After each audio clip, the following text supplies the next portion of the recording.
Сегодня прошла 42-я сессия Горсовета.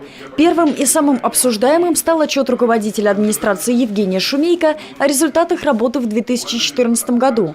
Затронуты были практически все сферы жизни города. Начался доклад со слов о том, что при дефиците бюджета удалось сделать многое. От ремонта дорог и улучшения жилищных условий граждан до организации спортивных и культурных мероприятий. Объемы выполненных работ по благоустройству, ремонту дорог, ремонту объектов социальной сферы и переселению, проведению на самом высоком уровне культурно-массовых мероприятий регионального, федерального, международного уровней напрямую доказали, что эффективный и грамотный подход к распределению и контролю за расходованием бюджетных средств открывает дополнительные возможности и резервы. Да, не всех запланированных целей нам удалось достичь в полном объеме, но самые жизненно важные мероприятия выполнялись полностью. По окончании отчета слово взяли депутаты. Первой высказалась Наталья Гавриленко. Больше всего ее интересовал вопрос о том, сколько денег бюджету принесло развитие туризма и, в частности, разработанных туристических маршрутов, а также возможности развития скотоводства в Воркуте. Следующим, приведя факты о ситуации в городе, дал свою оценку работе администрации Константин Пименов. Да, многие проблемы достались товарищу Шумейко от предыдущих руководителей. И от Пурева, и от Будовского, и еще от Шпекта.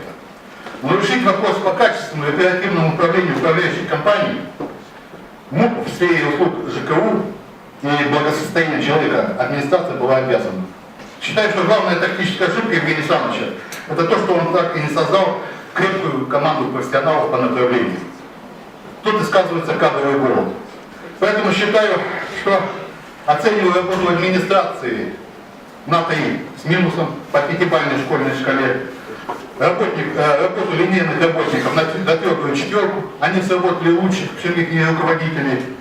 На вопрос Константина Пименова о закрытии детских садов и школ Евгений Шумейко ответил, что ни одного учреждения ликвидировано не будет, за исключением 38-й школы путем присоединения к 14-й. Высказать свое мнение решил и депутат Валентин Копосов. Несколько раз он начинал разговор о прошедшей пурге и аварии на Варгашоре, но получал категоричный ответ Валентина Сопова с указанием на то, что данные события имеют отношение уже к этому году. После этого Валентин Копосов, попрощавшись, покинул заседание, не дожидаясь его окончания. Не получила одобрения депутатского корпуса предложение заместителя начальника управления городского хозяйства Владимира Тищенко о внесении изменений касательно правил благоустройства, содержания, уборки и санитарной очистки территории города.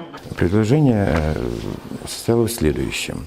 Внести, что очень важно на самом деле, внести изменения в части контроля за работой, вернее за вывозом твердых бытовых отходов, части контроля и реального воздействия со стороны администрации города. На сегодня муниципальный контроль может работать, он ограничен в своих действиях, и он может работать только в рамках установленных для муниципального контроля. То есть только при поступлении жалобы со стороны жителей.